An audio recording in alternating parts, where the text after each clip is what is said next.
ጤና ይስጥልኝ። የሰዓቱን ሰበር መረጃ ይዘን ቀርበናል። ፕሬዝዳንት ዶናልድ ጄ ትራምፕ በሚኒያፖሊስ ያሰማሯቸው 3000 የታጠቁ ኃይሎች ያልሰለጠኑ ናቸው ሲሉ የግዛቱን ገዢ ቲም ዋልዝን በቁጣ አዘዙ። ሌላ ሰው ሕይወት ከመጥፋቱ በፊት ኃይሉ ይውጣ የሚለው ጥሪ ዋይት ሃውስን አስቆጥቷል። በሌላ በኩል ደግሞ ገዳዩ የማርበርግ ቫይረስ በተመለከተ ከኢትዮጵያ እጅግ አስደሳች የምስራች ተሰምቷል። የጤና ሚኒስትሯ ዶክተር መቅደስ ዳባ ዛሬ ጠዋት ያበሰሩት ድል ምንድነው? በአሜሪካስ በመቶ ሺዎች የሚቆጠሩ ቤቶችን በጨለማ የዘፈቀውና የሰባት ሰዎችን ሕይወት የቀጠፈው አደገኛ አውሎ ንፋስ ወዴት እያመራ ነው? ሁሉንም ዝርዝር መረጃዎች ይዘናል። ሰላም ጤና ይስጥልኝ። የተከበራችሁ የዩቲዩብ ቻናሌ ቤተሰቦች አዳዲስ መረጃ በሰዓታት ልዩነት እንዲደርሰው የዩቲዩብ ቻናሌ ሰብስክራይብ ማድረግና የደውል ምልክቷን መጫን ቪዲዮን ላይክ ማድረጉን አይዘንጉ።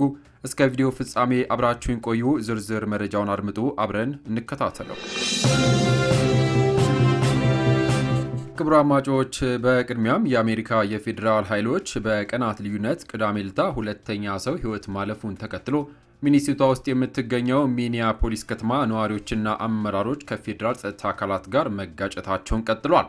የሚኒሶታ ገዢ ቲም ዋልዝ ፕሬዝዳንት ዶናልድ ትራምፕ ሚኒሶታ ውስጥ ያሰማሯቸውን 3000 ያልሰለጠኑ ኃይሎች እንዲወጡም ጠይቋል። ቅዳሜ ዕለት ከፌዴራል ኃይል በተተኮሰ ጥይት ሕይወቱ ያለፈው አሌክስ ፕሪቲ የተባለው ግለሰብ የጽኑ ሕክምና ክፍል ነርስ እንደነበረም ተገልጿል።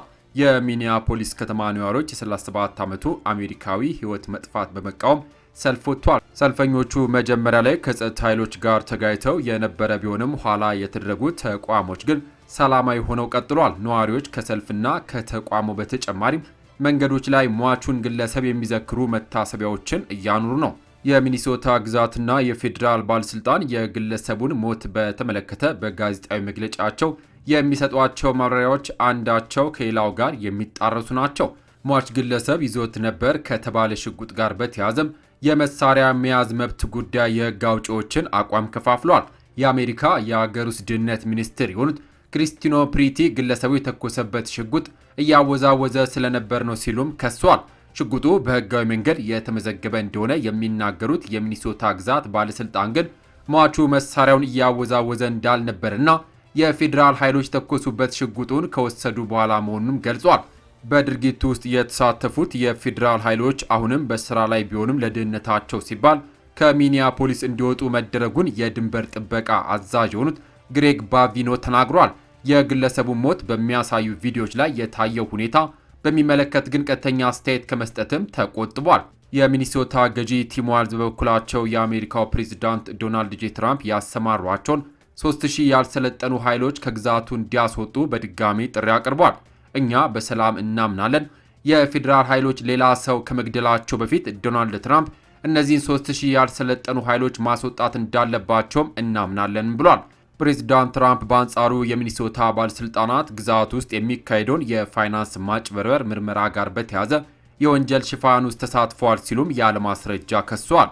የዋይት ሃውስ የፕሬስ ጸሐፊ ካሮን ሊቪትም የሚኒሶታ ገዢ ዋልዝ ሁከትን ይፈልጋል ሲሉም ወንጅለዋል። ዘገባው የቢቢሲ ነው። ክቡራን አድማጮች፣ ፕሬዝዳንት ዶናልድ ጄ ትራምፕ ያሰማሯቸው 3000 ኃይሎች በሚኒሶታ ሰላም ያመጣሉ ወይስ ግጭቱን ያባብሱታል? የእናንተን አስተያየት ኮሜንት ላይ አስቀምጡልኝ። ወደሚቀጥለው ሌላ መረጃ አልፋለሁ። ከኢትዮጵያ እጅግ መልካም ዜና ተሰምቷል። የማርበርግ ቫይረስ ሙሉ በሙሉ ከኢትዮጵያ መወገዱን የጤና ሚኒስትሯ ዶክተር መቅደስ ዳባ አስታወቁ። ከ3 ወራት በፊት በኢትዮጵያ ለመጀመሪያ ጊዜ በደቡብ ኢትዮጵያ ክልል ጂንካ ዞን የተገኘው የማርበርግ ቫይረስ ሙሉ በሙሉ በቁጥጥር ስር መዋሉን የጤና ሚኒስትሯ ገልጿል።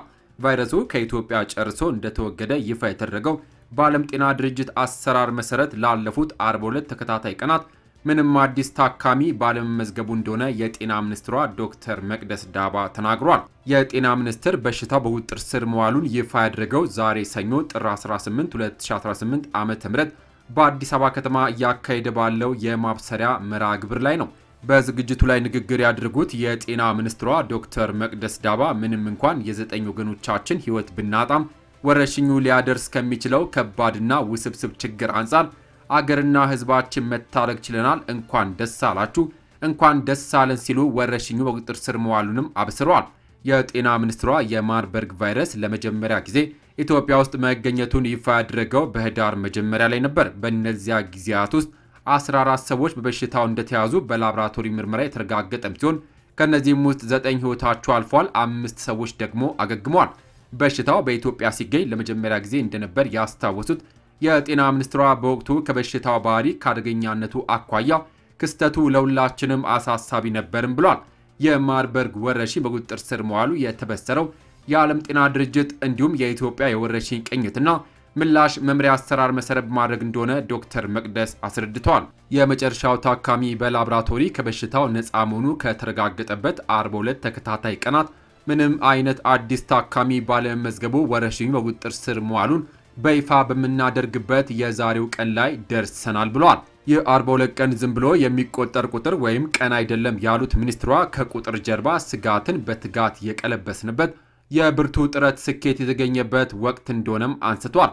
የጤና ባለሙያዎቻችን፣ የጤና እንክብካቤ ሰራተኞቻችን የማርበርግ ቫይረስ ወይም ወረርሽኙን ለመቋቋም ለህዝባችን ለስጋትና ከህልፈተ ህይወት ለመታደግ ራሳቸውን የማይተካ ህይወታቸውን ጭምር በመስጠት ሌት ተቀን ከህዝብ ጎን በመቆም ከቫይረሱ ጋር ፊት ለፊት ተጋፍጠው አሸንፈዋል ሲሉም አመስግኗል።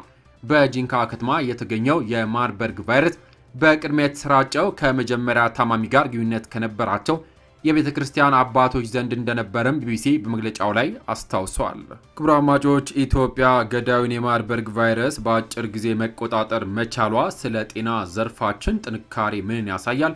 ለጤና ባለሙያዎቻችን ያላችሁ ምስጋና በኮሜንት ገለጹላቸው። ወደ ሌላኛው መረጃ አልፋለሁ።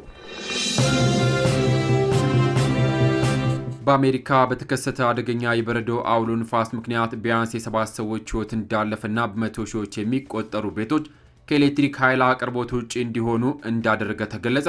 በቴክሳስና ኒውግላንድ መካከል በሚገኙ አካባቢዎች ባለው ለህይወት አስጊ የሆኑ አየር ሁኔታ የተነሳ ቤቶችና መንገዶች እንዲዘጉ እንዲሁም በረራዎች እንዲሰረዙ መደረጉን የአገሪቱ ብሔራዊ አየር ሁኔታ አገልግሎት አስታውቋል። በሉዊዚያና ግዛት ቢያንስ 2 ሰዎች በከባድ ቅዝቃዜ ምክንያት የሞቱም ሲሆን በቴክሳስ በቴኒሲና በካንሳስ ግዛትም ከአውሎ ንፋሱ ጋር የተያዙ ሌሎች ሞቶች ተመዝግበዋል።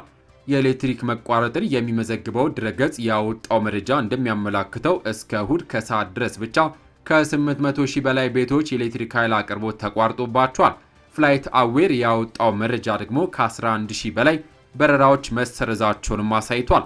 ሰፊ የሆነ ከባድ በረዶ፣ የበረዶ ዝናብ እንዲሁም የቀዘቀዙ የዝናብ ጠብታዎች እንዳረፉ ወዲያውኑ ወደ በረዶነት የሚቀየሩበት ፍሪዚንግ ሬን የተባለው አደገኛ ክስተት በዚህ አይነት ሁኔታ ለቀናት ሊቆይም ይችላል። አየር ሁኔታው ያስከተለው አውሎ ንፋስም ወደ 180 ሚሊዮን የሚጠጉ አሜሪካውያን ወይንም ከአገሪቱ ሕዝብ ከግማሽ በላዩ ላይ ተጽዕኖ ሊያደርግ እንደሚችልም ተገልጿል። የኒውዮርክ ክፍል ግዛት ገዢ ካቲ ሆቼል ነዋሪዎች ከቤት እንዳይወጡና ከመንገዶች እንዲርቁም አስጠንቋል። የአየር ሁኔታ ባለሙያዎች በበኩላቸው አውሎ ንፋሱ ከሚፈጥሯቸው አደጋዎች ዋነኛው የበረዶ ክምር እንደሆነም አስጠንቋል። ክምሩ ዛፎችን የመስበር የኤሌክትሪክ መስመሮችን የመጣልና መንገዶችን ለአደጋ የማጋለጥ አቅም እንዳለውም ገልጸዋል። ዘገባው ቢቢሲ ነው። ክቡራን አድማጮች፣ የአየር ንብረት መዛባት በአሜሪካ እንዲህ አይነት አደገኛ አውሎ ንፋስ ማምጣቱ በዓለም ኢኮኖሚ ላይ ምን አይነት ተጽዕኖ ይኖረዋል ብላችሁ ታስባላችሁ? ሀሳባችሁን አጋሩን። ለሰዓቱ ያስኩላችሁ ሰበር መረጃዎች እነዚህን ይመስሉ ነበረ። ከሰዓታት በኋላ ሌሎች በአዲስ መረጃ እስከምንገናኝ በያለንበት የዓለም ዳርቻ ቸር እንቆይ።